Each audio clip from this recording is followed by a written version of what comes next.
Hi hello എല്ലാവർക്കും 58ാമത്തെ ദിവസത്തെ big boss റിവ്യൂലേക്ക് സ്വാഗതം. നമുക്ക് ലൈവ് തൊട്ട് എപ്പിസോഡ് വരെയുള്ള കാര്യങ്ങളിലേക്ക് പോകാം. അക്ബറിൻ്റെ ഫാമിലി വന്നിട്ടുണ്ടായിരുന്നു, സാബുമാൻ്റെ ഫാമിലി വന്നിട്ടുണ്ടായിരുന്നു, ആദില നൂറേൻ്റെ ഫ്രണ്ട്സ് വന്നിട്ടുണ്ടായിരുന്നു.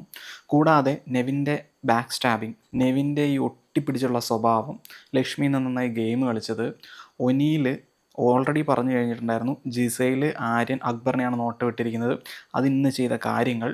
പിന്നെ കൂടാതെ നൈറ്റ് ഫുഡ് കൊടുത്തപ്പോൾ ആര്യനും ഷാനവാസും കൂടെ ഉണ്ടാക്കിയ പ്രശ്നം, ഉച്ചയ്ക്ക് ബിന്നിയുടെ തനിക്കുണം പുറത്തു വന്നത്, ഇതൊക്കെയാണ് നമ്മൾ സംസാരിക്കാൻ പോകുന്നത്. രാവിലെ തന്നെ അക്ബറിൻ്റെ ഫാമിലി എത്തി. അക്ബറിൻ്റെ ഫാമിലിയിൽ നിന്ന് വന്നത് ഉമ്മയും ഭാവി വധുവാണ്. അക്ബർ നന്നായി കരഞ്ഞിട്ടുണ്ടായിരുന്നു. ടാസ്കൊക്കെ പക്ഷേ നല്ല രീതിയിൽ ചെയ്തു. ഈ അക്ബറിൻ്റെ കരച്ചിൽ കണ്ടപ്പോൾ എനിക്ക് തോന്നി എന്താണെന്ന് വെച്ചിട്ടുണ്ടെങ്കിൽ, നമ്മുടെ അനീഷ് ഒരു കാര്യം പറഞ്ഞിട്ടുണ്ടായിരുന്നു. അന്ന് കോൾ ചെയ്തപ്പം അക്ബറുടെ ക്യാരക്ടർ ഇങ്ങനെ ഭയങ്കര സ്ട്രോങ് ആയിട്ടുള്ളതാണ്, പക്ഷേ ഉമ്മ വിളിച്ചപ്പോൾ കരഞ്ഞു, അതവിടെ തെറ്റിപ്പോയി എന്നൊക്കെ പറയുന്നുണ്ടായിരുന്നു അക്ബറിനെ കുറ്റപ്പെടുത്താൻ വേണ്ടി അനീഷ്. എന്നിട്ട് ഇന്നലെ അനീഷ് എന്താണ് കാണിച്ചത്? ആദ്യം വന്നത് അക്ബറിൻ്റെ ഫാമിലിയാണ്. അക്ബർ അടിപൊളിയായിട്ട് ഗെയിം കളിച്ചു. അക്ബറിന് ഒരു മൈൻഡ് ചേഞ്ച് ഒന്നും ഉണ്ടായിരുന്നില്ല. ഗെയിമിൽ കോൺസെൻട്രേറ്റ് ചെയ്ത് നന്നായി ഗെയിം കളിച്ചിട്ട് ഫാമിലിനെ കാണാൻ പറ്റി. പക്ഷേ അക്ബർ കരഞ്ഞുകൊണ്ടാണ് ഓരോ നിമിഷവും ആ ഉമ്മേനെയും ഭാവി വധുവിനെയൊക്കെ കണ്ടത്. അപ്പോൾ എനിക്ക് ഓർമ്മ വന്ന കാര്യം എന്താണെന്ന് വെച്ചിട്ടുണ്ടെങ്കിൽ, അനീഷ് പറഞ്ഞതാണ്. അനീഷ് പറഞ്ഞു, നിങ്ങൾ ഭയങ്കര സ്ട്രോങ് ആയിട്ടുള്ള പ്ലെയർ അല്ലേ, പക്ഷേ ഉമ്മേനോട് നിങ്ങൾ സംസാരിച്ചപ്പോൾ കരഞ്ഞിട്ടുണ്ടായിരുന്നു എന്ന്. ഉമ്മ ഒരു ഇമോഷനാണ്, അല്ലെങ്കിൽ അനീഷ് ഇന്നലെ കരയാൻ പാടില്ലായിരുന്നു. ആ ഇമോഷനെ വെച്ചിട്ടൊന്നും നമ്മൾ ഗെയിമിലേക്ക് കൊണ്ടുവരാനേ പാടില്ല, പ്രത്യേകിച്ച് അമ്മ എന്ന കാര്യം. അതിനുശേഷം കുത്തിത്തിരിപ്പ് പിന്നീട് ഒരു പ്രവർത്തനമാണ്. പുള്ളിക്കാരി ഹൗസ് ക്യാപ്റ്റനാണ് എന്ന് കരുതി എല്ലാവരും അങ്ങ് ഭരിക്കണം എന്നില്ല. ഭയങ്കര ബോസി ടൈപ്പാണെന്ന് ഞാൻ ഇന്നലെ ഓൾറെഡി പറഞ്ഞു കഴിഞ്ഞിട്ടുണ്ടായിരുന്നു. അനീഷാണ് കിച്ചൺ ടീം ക്യാപ്റ്റൻ. അവിടെ അക്ബറും ഉണ്ട്, ഒനീലും ഉണ്ട്. അനുമോളെയാണ് നമ്മുടെ ജിസൈലിന് ഫുഡ് ഉണ്ടാക്കാൻ മേൽനോട്ടം ഏൽപ്പിച്ചത് എന്നും പറഞ്ഞുകൊണ്ട് പൂരം കച്ചറ.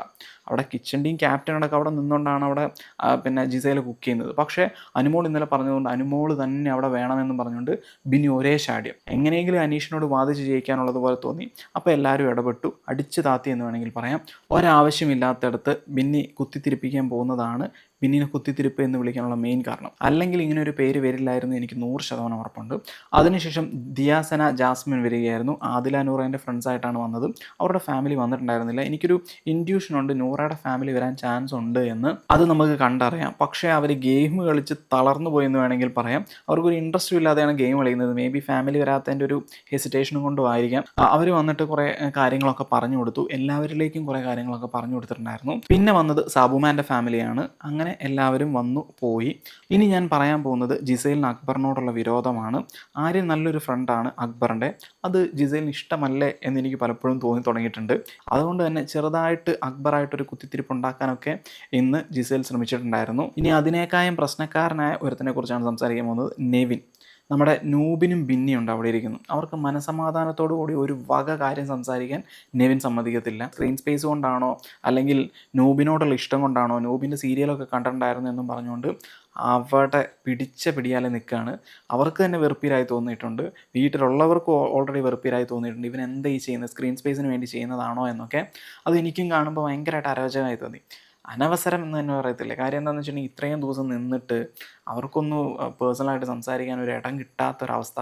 നൂബിൻ വളരെ പാവമാണ് എന്ന് തോന്നിയിട്ടുണ്ട് ബിന്നിനെ വെച്ച് നോക്കുമ്പോൾ. അതിനുശേഷം ഫുഡ് ഇഷ്യൂ ആണ് നൈറ്റിൽ. അത് ശരിക്കും പറഞ്ഞിട്ടുണ്ടെങ്കിൽ അനുമോൾക്ക് അവിടെ അത്രയും വലിയ കച്ചറ ഉണ്ടാക്കേണ്ട ഒരു ആവശ്യം ഉണ്ടായിരുന്നില്ല. അനുമോൾ എപ്പോഴും ഫുഡ് വിളമ്പുമ്പം മുഖം ഒരു ചായ എന്താ പറയുക, കടന്നൽ കുത്തിയാണ് ഫുഡ് വിളമ്പുന്നത്. അവിടെ ഷാനവാസ് 2-3 പ്രാവശ്യം ചോദിക്കുന്നുണ്ടായിരുന്നു, ഇട് ചിക്കൻ ഇട്. അതിന് മുന്നേ ഷാനവാസ് പറഞ്ഞു ആ പ്ലേറ്റിലെല്ലാം വിളമ്പി വെച്ചില്ല, അതുപോലെ തന്നെ ചിക്കൻ ഇട്ടിട്ട് ഇഷ്ടമുള്ളവർക്ക് പ്ലേറ്റ് എടുത്തിട്ട് പോയാൽ പോരെ എന്നുള്ളൊരു സജഷനും കൊടുത്തിട്ടുണ്ടായിരുന്നു. അതും കേട്ടില്ല. അപ്പം ഷാനവാസിന് ഇളകി. അതിന് മുന്നേ നമ്മുടെ ആര്യൻ ഇളകി എന്ന് വേണമെങ്കിൽ പറയാം. ആര്യൻ ആദ്യം ഒരു പ്ലേറ്റ് ചോറ് എടുത്തിട്ട് ഇങ്ങനെ കുറച്ച് നേരം നിന്നോണ്ടിരുന്നു. എന്നിട്ട് ഏറ്റവും കൂടുതൽ പിന്നെ ഒരു പ്ലേറ്റിൻ്റെ അകത്തുണ്ട് എന്ന് കണ്ടപ്പം ആ പ്ലേറ്റ് എടുക്കാനാണ് നോക്കിയത്. അതിനുശേഷം ചിക്കൻ കൊടുത്തപ്പം ചിക്കൻ കൈയിട്ട് വരാൻ നോക്കുന്നു. ഇതൊക്കെ കണ്ടപ്പോഴേക്കും അനുമോൾക്ക് പൊളിഞ്ഞു. അനുമോൾ അവിടെ നിന്ന് ഇറങ്ങിപ്പോയി. പിന്നെ കരയാൻ തുടങ്ങി. അത് പിന്നെ ഇങ്ങനെ പുകഞ്ഞു വന്നു. അനീഷ് അത് ഏറ്റുപിടിച്ചു. ഷാനവാസ് ഫുഡ് കഴിക്കാതെ എണീറ്റ് പോയി. അവിടെ അനീഷ് പറയുന്നൊരു കാര്യമുണ്ട്, നിനക്ക് എങ്ങനെ ഇത് വായിലേക്ക് ഇറങ്ങുന്നടാന്നൊക്കെ. അതും ഫുഡ് കഴിച്ചുകൊണ്ടിരിക്കുമ്പോഴാണ് പറയുന്നത്. അതുകൊണ്ട് തന്നെയാണ് ഷാനവാസ് ഇറങ്ങിപ്പോയത്. ഇതിൻ്റെ അകത്ത് മെയിൻ കുറ്റക്കാരൻ എന്ന് പറയുന്നത് ഷാനവാസും ആര്യൻ തന്നെയാണ്. ആര്യൻ അത് അക്സെപ്റ്റ് ചെയ്യുന്നുണ്ട്, ഷാനവാസ് അത് അക്സെപ്റ്റ് ചെയ്യുന്നില്ല.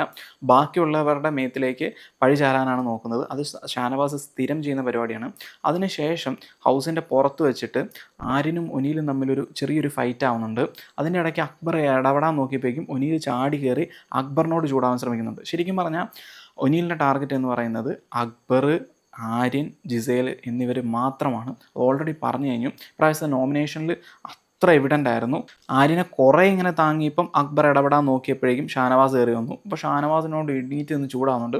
അത് എപ്പിക്കായിരുന്നു എന്ന് വേണമെങ്കിൽ പറയാം. ഇനി ഒന്നും പറയാതെ സ്റ്റേറ്റ്മെൻറ്റ്സ് കൊടുക്കുന്ന ഒരാളെക്കുറിച്ചാണ് പറയാൻ പോകുന്നത്, ലക്ഷ്മി. നമ്മുടെ ഷാനവാസും അനീഷും കൂടെ പ്രശ്നം ഉണ്ടായിക്കൊണ്ടിരുന്നപ്പം അവിടെ നിന്ന് നമ്മുടെ ലക്ഷ്മി എണീറ്റ് പോയി മാറിയിരുന്ന് നല്ല രീതിയിൽ ഫുഡ് കഴിച്ചിട്ടുണ്ടായിരുന്നു. അതുപോലെ നമ്മുടെ ഷാനവാസ് പ്രൊവോക്ക് ചെയ്യാൻ നോക്കിയപ്പം നല്ല അടിപൊളിയായിട്ട് ലക്ഷ്മി അത് ഹാൻഡിൽ ചെയ്തു. ചില സമയത്ത് നല്ല രീതിയിൽ പ്രതികരിക്കുന്ന ഒരാളാണ് ലക്ഷ്മി. പക്ഷേ ചില സമയത്ത് അനവസരത്തിലും ഇടപെടുന്നതായിട്ട് കാണാൻ സാധിക്കുന്നുണ്ട്. സോ ഇത്രയൊക്കെയാണ് ഇന്ന് സംഭവിച്ചത്. Thank you for watching.